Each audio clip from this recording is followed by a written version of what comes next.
Ikomiti enyuliweyo kutshanje kushishino leeteksi ibiye kunika ingxelo ngenkqubela phambili esele beyihambile kwizikhalazo ezikhoyo zokungabhataleki kweeteksi ezithutha abantwana besikolo kweli phondo kwindibano ebibanjwe eOrient Theatre ebizwa Interim Structure. Ukanti i-Interim Treasurer uLungiswa Mabhija ethetha kule ntlanganiso uthethe wathi. Sihleli norhulumente kwiveki ezintathu ezigqithileyo. Singaba noteksi le sisigqeba sabantu bayi-22 singabona abantu bebhasi sihleli naye no-education ngoba xa sifikelela kwisikolo transport kubakho le ngxaki yobana umane kuthiwa u-education xa sidibana no-education athi utransport so bebephantsi kweroof eyi-1 sifuna uqonda kwenzeka ntoni.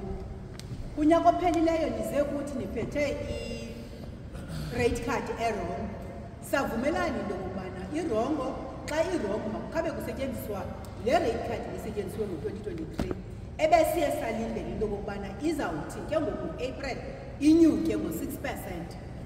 Sibona uba ingakhange inyuke unyaka uphelile.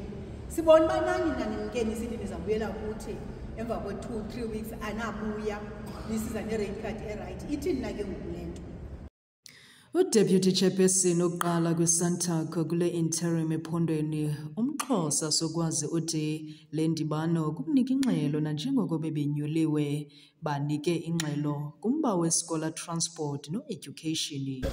Into edala uba masibe lapha namhlanje besicele ama-executive ama-association alapha e-Eastern Cape wonke sizokwenza iripoti yinto yokubana njengoba sasonyuliwe sayi-interim umanxasiphi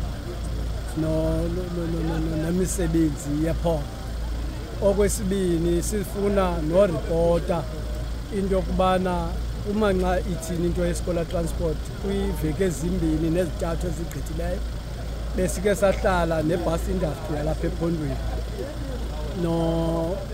ngomcimbi weskola transport no-education ne-department of transport.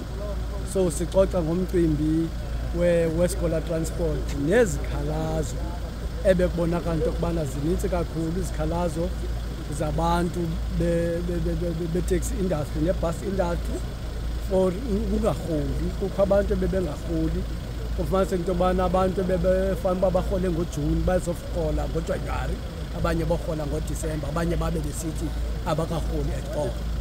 Ukanti ethetha ngomba we-NIU ngokungakhuseleki kwabo, uSokwazi uqhube wathetha ngolu hlobo.